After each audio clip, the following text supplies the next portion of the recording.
Bem, amigos da TV ANFAC, estamos recebendo hoje no nosso programa, com muita honra, o Dr. Ives Ganda Martins, jurista, que presidiu o Conselho de Ética da ANFAC durante muitos anos. Ele dispensa apresentações e vai ser um dos convidados para o nosso Congresso Brasileiro de Fomento Mercantil.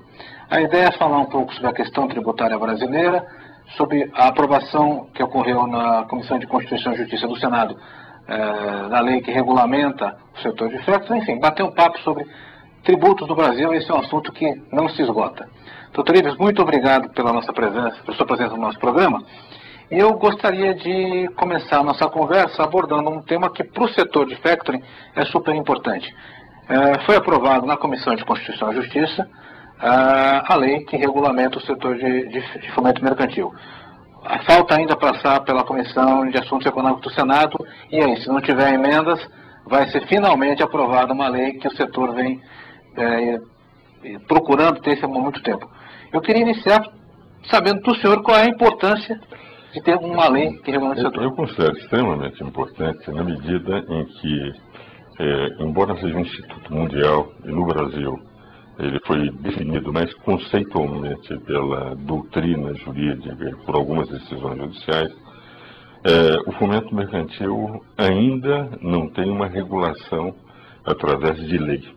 É mais formulação pretoriana e formulação doutrinária, o que leva muitas vezes a problemas, como por exemplo o próprio Conselho de Ética da ANFAC trabalhava com conceitos que nós entendemos que são conceitos fundamentais para definir o factoring, mas que de rigor não havia, digamos, uma lei. Nós interpretávamos a partir do instituto aplicado em outros países, e principalmente depois da Convenção de Ottawa. E o Luiz Heleno trabalhou durante, digamos, muito tempo para esta regulação. E é fundamental, porque agora nós vamos saber exatamente, pela lei, o que é fomento mercantil, como se diferencia as operações de aquisição de faturamento das operações de mero financiamento, de que o factoring não pode ser confundido, com muita gente se confunde, ainda hoje se confunde, principalmente aqueles que entendem que é uma forma paralela de se obter financiamentos, que não é. Então me parece que esta lei vai trazer aquela tranquilidade que durante muitos anos a ANFAC buscou, fundamentalmente através de decisões judiciais de um lado, de trabalhos doutrinários de outro, através do trabalho do Conselho de Ética, mas que de rigor não representava o texto legal definitivo. Se conseguirmos essa regulação, será uma vitória fantástica, não só para as empresas de fomento mercantil, para a economia do Brasil, porque as médias e pequenas empresas, elas não podem trabalhar com o sistema financeiro. Se elas não venderem seus faturamentos para obter, evidentemente, recursos em valores, em condições mais favoráveis, evidentemente, elas não podem se desenvolver. Regulado, o setor fatalmente se desenvolverá mais. Vai ser um divisor de águas, senhor acha? Vai ser um divisor de águas. A partir da lei aprovada, passada pela Comissão de Assuntos Econômicos, é um outro mercado. A partir daí ninguém mais vai poder contestar. Porque a formulação doutrinária é muito importante, mas a formulação doutrinária. Decisões pretorianas elas podem mudar. A lei não. A lei obriga, e obriga desde o início. E aí, aquele empresário que diz que faz factoring e que não faz, vai estar fora do mercado. E aí o Conselho de Ética vai ter, inclusive, mais facilidade que no meu tempo presidi, em que nós temos que jogar com conceitos próprios a partir do factoring mundial aplicados ao Brasil. Agora, doutor Ives, mudando aqui um pouco de assunto, mais uma reforma tributária no Congresso. Você já deve ter acompanhado algumas dezenas delas. Ela é para valer ou ela é mais um... Veja o seguinte, eu acompanho reformas tributárias no Brasil, participando delas todas em audiências públicas. Desde 1965 foi a primeira grande reforma, da emenda 18 de 65, do Código Tributário Nacional, da Constituição de 67, audiências públicas na Constituinte de 87. A ideia da reforma tributária é boa. O governo pretende reduzir, teoricamente, diversas incidências sobre a circulação de bens e regular o grande problema que é o ICMS. Então, compactar tributos federais e regular o ICMS. O texto é muito ruim. O texto é muito ruim. Eu tenho levado isso à discussão em congressos.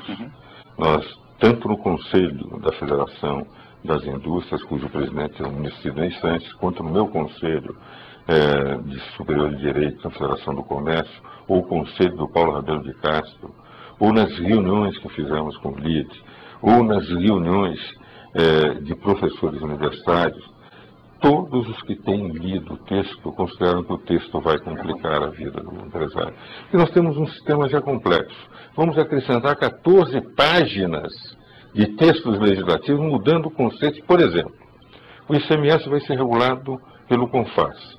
O CONFAS é o responsável pelo fracasso da luta contra a guerra fiscal. Porque a guerra fiscal só existe porque os Estados brigam e não acatam as decisões do CONFAS. O CONFAS é que vai regulamentar. Então, São Paulo vai ser obrigado a aceitar um regulamento feito não por representantes do povo, mas por técnicos de administração com maioria. Então, nós poderemos ter São Paulo, Minas, dominados pelo Acre e Rondônia. Os seus votos valerão menos. O voto é paritário, não é fácil, você tem... O que representará os estados importadores líquidos poderão colocar um regulamento a ser aplicado no Brasil inteiro. Vamos admitir o seguinte, que os estados que acham que como São Paulo exporta mais do que recebe, que eles querem ter certeza que São Paulo vai arrecadar aqui para mandar lá. Então podem pôr no regulamento o seguinte, todos os estados que recebem mercadoria de outros estados poderão fiscalizar as empresas dos estados. Então nós podemos trocar uma fiscalização por 27 fiscalizações. Por outro lado, o princípio da legalidade, que na verdade é uma delegação de competência legislativa do Congresso Nacional para um órgão administrativo. Qual seria o caminho, então? O caminho para mim é muito simples, mas precisa o governo entender. Por que existe guerra fiscal? Também existe por uma razão. É que se admite incentivos fiscais. Se nós tirássemos a possibilidade de dar incentivos fiscais no ICMS, e por que eu digo isso? Posso dar no IPI, que é um tributo federal, eu posso dar no ISS, que é um tributo municipal, e mesmo assim tem que ser regulado, que também segue. Mas o ISS, como é prestação de serviço, a regulação da Lei Complementar 116 é respeitada. Agora, no ICMS, que é um tributo que trabalha com mercadorias, para todo o Estado Nacional, com o princípio da não cumulatividade, se eu der um incentivo aqui, o outro Estado vai suportar meu incentivo, e o produto aqui fica mais barato do que o fabricado no outro Estado, não pode haver incentivo nesse tributo. Então, a minha tese era o seguinte, proibir incentivos fiscais... Mesmo disfarçado. Não, fiscais e financeiros. Fiscais e financeiros. Você pode dar algum tipo e, ao mesmo tempo, alíquotas no destino e na origem, para não criar esses problemas, uniformes. Então, São Paulo poderia ficar, se não for com 7, com 6, se não for com 12, com 10, simplificar as alíquotas. Nós, com 2 ou 3 artigos, mudamos tudo sem ter que criar esse problema. Vamos regular através de um enorme regulamento feito pelo CONFAS a partir de uma lei complementar que, entretanto, precisará regular a lei aprovada pelo governo, alíquotas feitas pelo CONFAS, fazendo com que o Senado só possa aceitar ou rejeitar e não alterar. Basicamente, nós estamos criando um novo poder legislativo que, em vez de simplificar, vai criar a ditadura dos estados importadores líquidos sobre os estados exportadores líquidos. Vai ter toda uma briga jurídica em cima de decisões. Eu considero que a ideia é boa, mas o texto é muito ruim. Olhando para o empresário, a gente sente hoje a carga tributária em torno de 40% de tudo que se arrecada. Como é que pode ser questionado isso? Tem maneira de você... É o seguinte, a carga tributária decorre da carga burocrática. O que representa a carga burocrática? É os gastos da administração pública. O orçamento nosso, 684 bilhões de reais. 130 bilhões de reais só para pagamento de mão de obra. O grande eleitor do Lula, Bolsa Família, só 9,6 bilhões. Em 684, é o eleitor mais barato do mundo. Com 9,6 bilhões, se atende 11 milhões de famílias. Então,